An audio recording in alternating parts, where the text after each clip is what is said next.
I don't know what it's about, but it's going to be good. It's going to be good for sure.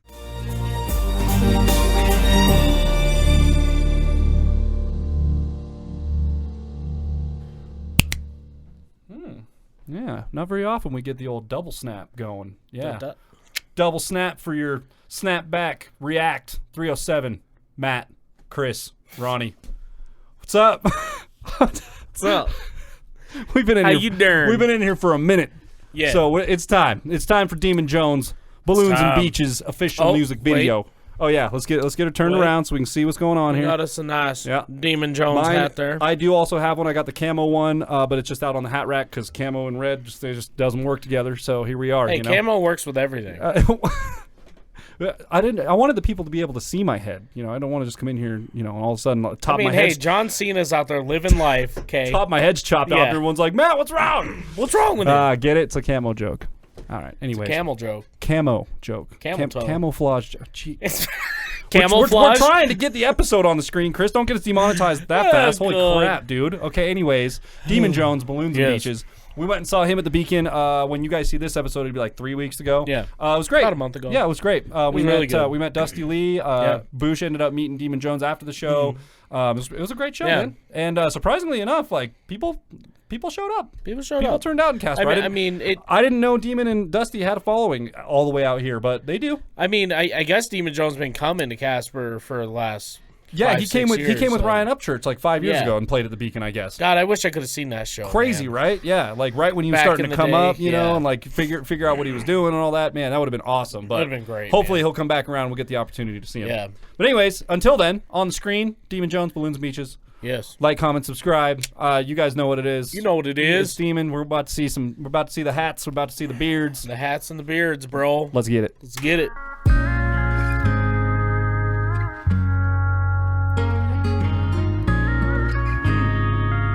Good recording, wow. Tomorrow won't come, it's today. I woke up breathing, it's not too late. Wasted so much time being wasted. It's a miracle if we make it. Try to hold on to this crazy ride through time. We're here and nobody knows why. So do your best and try to learn from the lessons it teaches.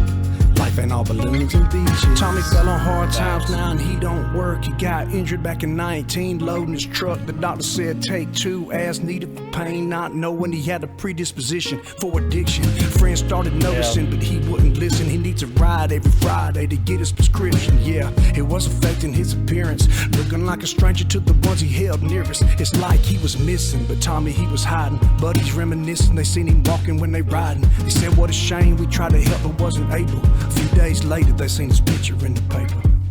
Tomorrow won't come, it's today. Wow. Crazy, dude. And it is crazy how things happen like that. Like I like how in the chorus at the beginning, it kind of starts with the chorus, and he talks about tomorrow doesn't come. Like you're not guaranteed tomorrow. What you have is today, and you have to sit here and make the most of the best of what you have today. He's like, everybody's on this planet, and nobody knows why. But you just got to learn. Your job is to learn and become better and just continue on. And yeah, exactly. Learn from your mistakes and progress forward with your life. Yeah. And he kind of tells the story of a guy who ended up getting hurt and became addicted to prescription drugs. Because the doctors didn't know he was predisposed to that. To having addiction problems, and they prescribed him oxys, hydros, whatever it is. Some sort of narcotic, and there you go. And, man, it's super sad. That does happen a lot. Dude, it happened to my dad. Definitely happened to my dad. Like, he got not an accident at work, but he got in an accident actually when we were at, like, a family swimming thing. He was, like, he dislocated his shoulder and got put on pain meds for it. And, it was a downhill slope, man, for sure. Yeah, like, it's no joke. It's a real deal. That shit is fucking addicting. Absolutely.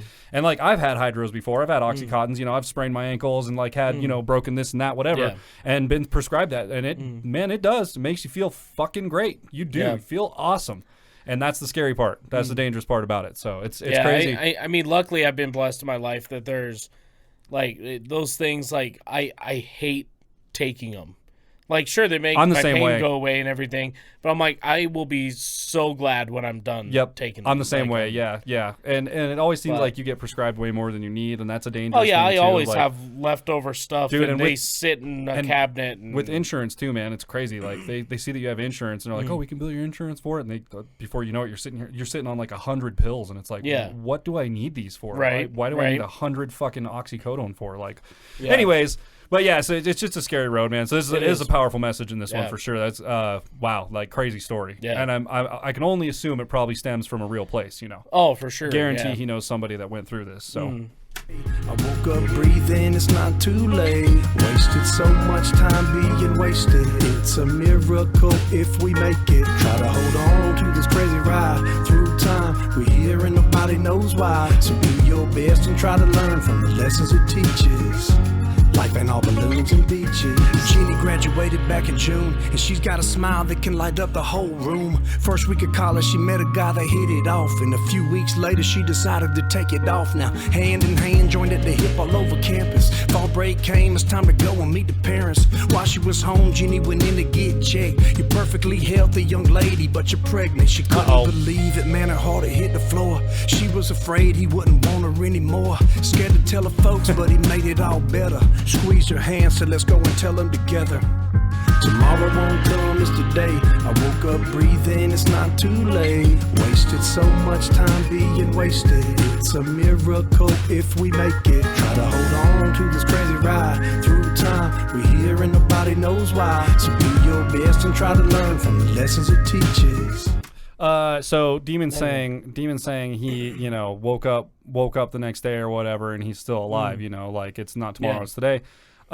Did he have a problem with like a drinking problem? Did he go through a thing? As far as I don't know. Okay, all right. I don't know much about his past and him coming up. Fair enough. As far as I know, there's not a whole lot out there that I've seen of him talking about. Sounds like he's talking about himself in the chorus, you know, like and he kind of came to the realization. And then he's talking about, you know, and people go through that with alcohol. That's a very common one, you know, like drinking yourself to death and doing that thing and not really knowing that you're doing it, but it happens, man. And then before you know it, your liver freezes up and all the kidneys go south and you get heart problems and conditions, and you fucking die from it. So you know, and that's a crazy, like the last story that he told about the girl who meets a guy and she gets pregnant.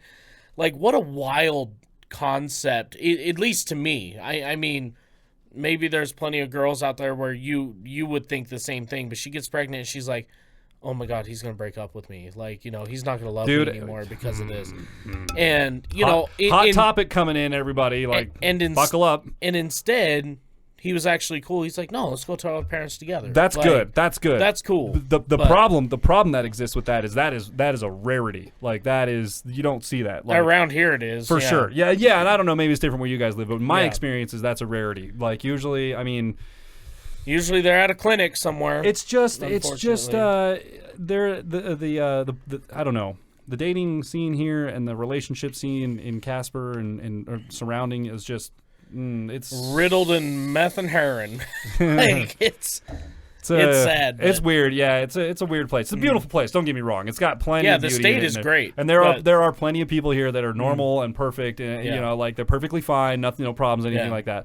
However, there is an underlying problem, like there is in most cities, you know, and that just is what it is. So, and if you lived here, you see, just like in big cities, you see the dirty parts of it. You see the dark parts of it. Oh boy, Spokane's got a lot of dark parts, bro. Shit, I don't even live in Spokane. I've only been there like 5 times, and I've seen the dirty parts of Spokane. Yeah, right. It's just out everywhere. Ooh, it's and it's weird because you turn the wrong corner, and all of a sudden you're like, everything changed. Yeah, where am I? It's literally block to block. I need to go back around that corner where everything's bright and friendly because I feel weird now. Yeah. So, anyways, let's keep going. It's wild, man. Life ain't all balloons and beaches.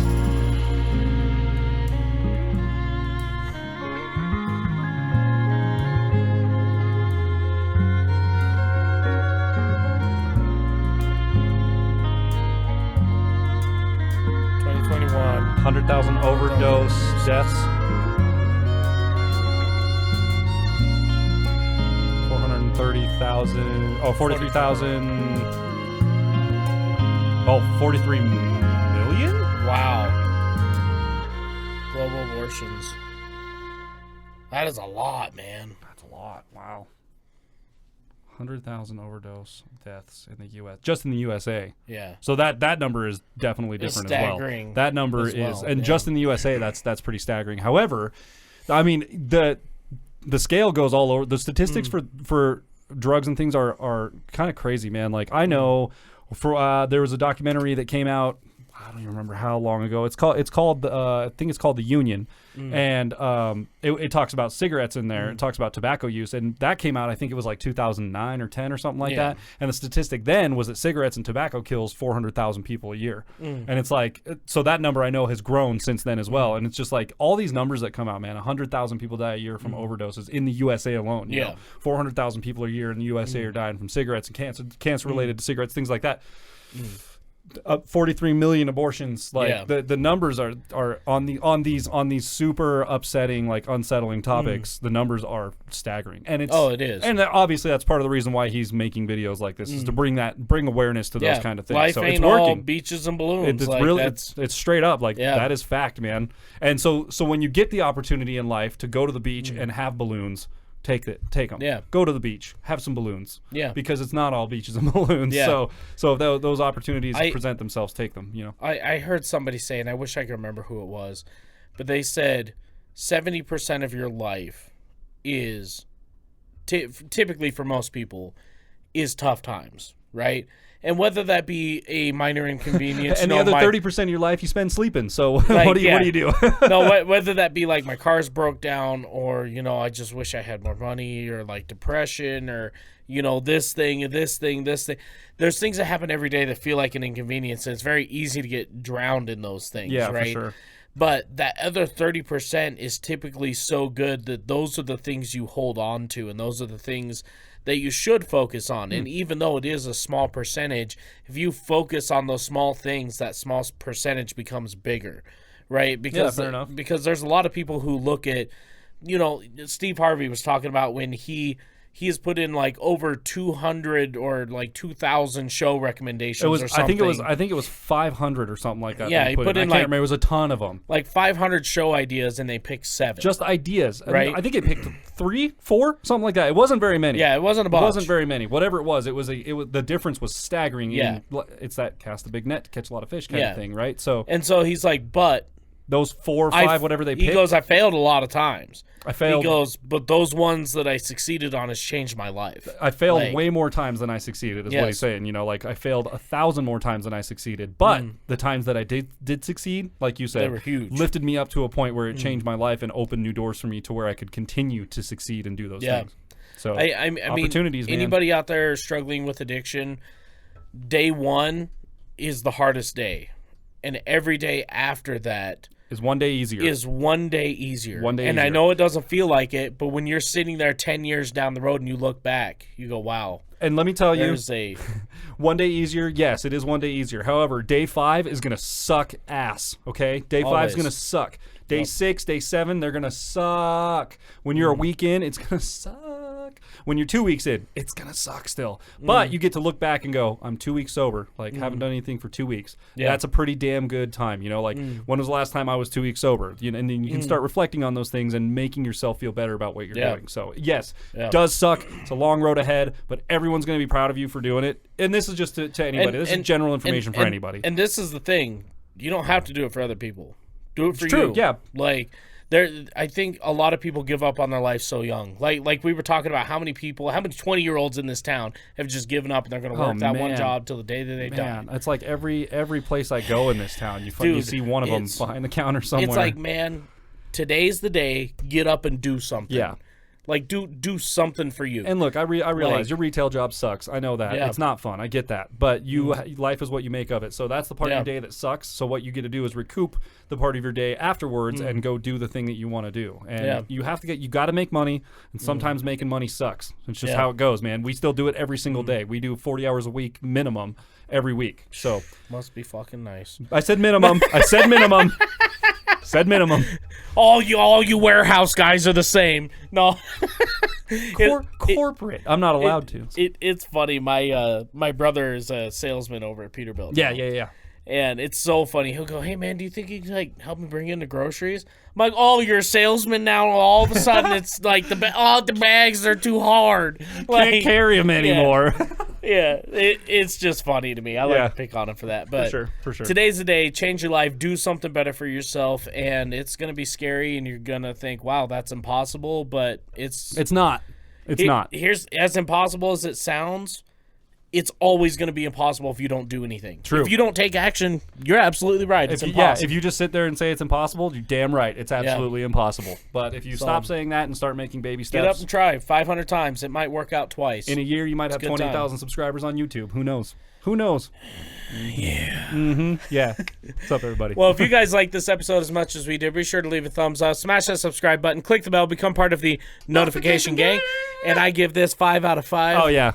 Backwards. There you go. Demon Jones hats. Love it. Perfect. With that, we'll see you guys next time. Bow.